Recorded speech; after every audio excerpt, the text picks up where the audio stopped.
Good evening, sir. My name is Hardik Rathod, and my profession is I'm studying in commerce. So my question is, I'm not clear with the concept of Makkah. That every person says that Makkah is in the center of the world. I'm not yet clear with this concept. I keep on asking with my friends that what actually Makkah is, but no one can give me the reliable answer. So please, I want to request you that please can you tell me in pure Hindi or English that what the actual concept of Makkah is? भाई साहब का सवाल है कि मैं अब तक ये नहीं जान सका मक्का क्या है, मैं ये नहीं जान सका क्यों कहते हैं कि मक्का ज़मीन के सेंटर में है, महवर में है। मैं ये नहीं जान सका कि मक्का क्या चीज़ है। भाई साहब, मक्का जिस तरीके से कुरान मजीद में ज़िक्र आता है सूरह अल इमरान में सूरह नंबर 3 आयत नंबर 96 में कि मक्का वो जगह है जो सबसे पहले इबादत के लिए बनाई गई, सबसे पहले इबादत की जगह बनाई गई वो है मक्का। और कुरान मजीद में लिखा है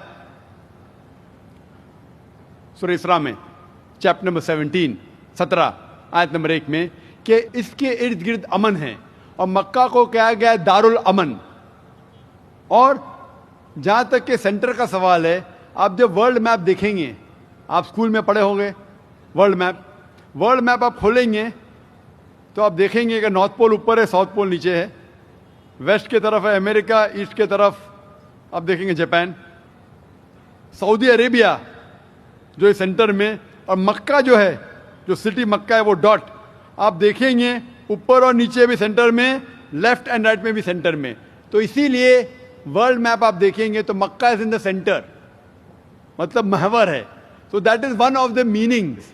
बट रियल है क्या वो दारुल अमन है और वो अमन की जगह है और वो पहली इबादत के लिए जगह बनाई गई। अल्लाह सुब्हानहू व तआला फरमाते कुरान मजीद में, I see the people's means like the bhakt of Allah. They pierce their body and their means they do rally out on the road. What is it actually? भाई साहब ने सवाल किया कि हम देखते हैं कि मुसलमान लोग अपने जिस्म को मारते हैं और खून करते हैं, क्या है?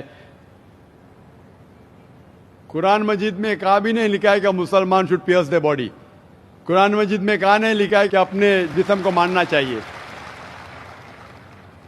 जहाँ तक कि सही हदीस है, सही हदीस में अल्लाह के फरमाते अगर इंतकाल होता है आपके घर वाले का या कोई नुकसान होता है, मैक्सिमम आप 3 दिन तक शोक मना सकते हैं, 3 दिन से ज़्यादा नहीं, क्योंकि किसी का भी इंतकाल होता है वो अल्लाह की तरफ से है। तो इंतकाल होने के बाद भी, मौत के बाद भी अगर आपको शोक मनाना है, अगर आपको you want to wail and cry, maximum 3 days.